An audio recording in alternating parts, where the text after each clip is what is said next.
మలయాళ దర్శకుడిగా జీతూ జోసెఫ్కి మంచి పేరు ఉంది.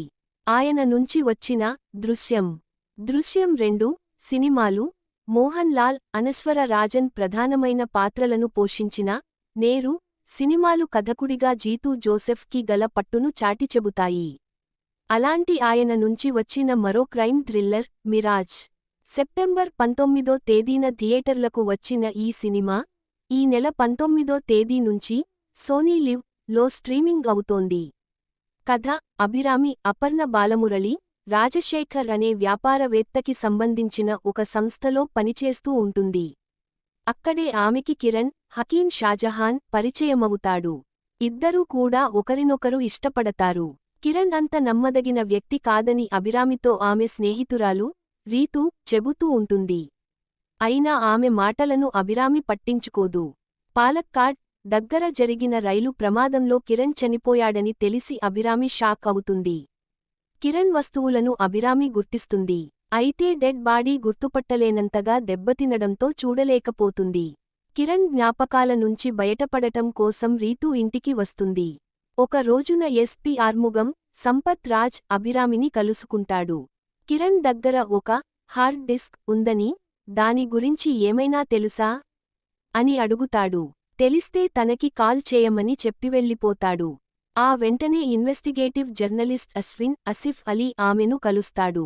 అశ్విన్ కూడా ఆమెను ఆ హార్డ్ డిస్క్ గురించే అడుగుతాడు. పోలీసులను నమ్మొద్దని, హార్డ్ డిస్క్ తనకి మాత్రమే ఇవ్వమని చెప్పి వెళతాడు. అంతలో రాజశేఖర్ ప్రధాన అనుచరుడు రియాజ్ అక్కడికి వస్తాడు. అతను కూడా హార్డ్ డిస్క్ గురించి ఆమెను బెదిరిస్తాడు. అది మీడియావారికి ఇచ్చినా, పోలీస్ వారికి ఇచ్చినా పరిణామాలు తీవ్రంగా ఉంటాయని హెచ్చరిస్తాడు.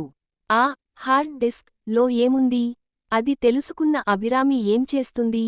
ఆమె నేపథ్యం ఏమిటి అనేది మిగతా కథ. విశ్లేషణ: జీతూ జోసెఫ్ తయారు చేసుకునే కథలు సహజత్వానికి చాలా దగ్గరగా ఉంటాయి. మధ్యతరగతి జీవితాల నుంచి తీసుకునే ఆ కథాంశాలు ఆడియన్స్కి ఎమోషనల్గా కనెక్ట్ అవుతూ ఉంటాయి.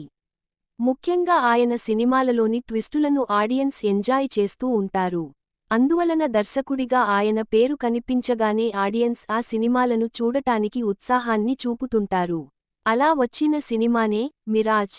నేరస్తులు, బాధితులు, రౌడీయిజంతో కూడిన రాజకీయం, పోలీస్ డిపార్టుమెంటు చుట్టూ ఈ కథ తిరుగుతూ ఉంటుంది. అరడజను ప్రధానమైన పాత్రలతోనే ఈ కథ పరిగెడుతూ ఉంటుంది. దర్శకుడు ప్రతి పాత్రను చాలా నీట్గా డిజైన్ చేశాడు. అలాగే కథ చెప్పిన విధానం, సంభాషణలు రాసుకున్న తీరు ఎక్కడా ఎలాంటి కన్ఫ్యూజన్ లేకుండా కథ అర్థమయ్యేలా చేస్తాయి. ముఖ్యంగా interval bang, pre climax, climax దృశ్యాలు ఈ కథా బలాన్ని పెంచుతాయి. ఈ కథలో చకచకా మలుపులు చోటుచేసుకుంటాయి. సన్నివేశాలు లొకేషన్స్ మార్చుకుంటూ వెళుతూ ఉంటాయి. ఆ మలుపులను ఆడియన్స్ ఇంట్రెస్టింగ్ గానే ఫాలో అవుతుంటారు. ఏం జరుగుతుందా అనే క్యూరియాసిటీ తప్ప ప్రధానమైన పాత్రకి ఏమవుతుందో అనే ఆందోళన కలగదు. అందుకు కారణం ఎమోషన్స్ వైపు నుంచి ఈ కథ కనెక్ట్ కాకపోవడమే. దృశ్యం, దృశ్యం 2 నేరు సినిమాలకి ఈ సినిమాకి ఉన్న తేడా ఇదే. పనితీరు: జీతూ జోసెఫ్ దర్శక ప్రతిభ గురించి, స్క్రీన్ ప్లేపై ఆయనకి గల పట్టు గురించి ఆయన గత చిత్రాలు చెబుతూ ఉంటాయి. ఆడియన్స్ ఊహకి అందని మలుపులు తెరపై ఆవిష్కరించడంలో ఆయన తరువాతనే ఎవరైనా అనిపిస్తుంది. ఈ సినిమా విషయంలోనూ అదే పోకడ కనిపిస్తుంది. ముఖ్యంగా క్లైమాక్స్ ట్విస్ట్ బిత్తరపోయేలా చేస్తుంది. ఆసిఫ్ అలీ, అపర్ణ బాలమురళి, సంపత్ రాజ్ వీళ్లంతా సీనియర్ ఆర్టిస్టులు. తెరపై తమ పాత్రలు మాత్రమే కనిపించేలా నటించారు. సతీష్ కురుప్ ఫోటోగ్రఫీ బాగుంది. అవకాశం దొరికినప్పుడల్లా అందమైన లొకేషన్స్ను తెరపైకి తీసుకుని వచ్చారు. విష్ణు శ్యామ్ నేపథ్య సంగీతం ఆకట్టుకుంటుంది. అనవసరమైన సన్నివేశాలు ఎక్కడా లేకుండా వినాయాక్ష్ ఎడిటింగ్ మెప్పిస్తుంది. ముగింపు: ఇది జీతూ జోసెఫ్ సినిమా. కథలోని ప్రతి మలుపులోనూ మనకి ఆ ముద్ర కనిపిస్తూనే ఉంటుంది. అనూహ్యమైన మలుపులు ఆకట్టుకుంటాయి.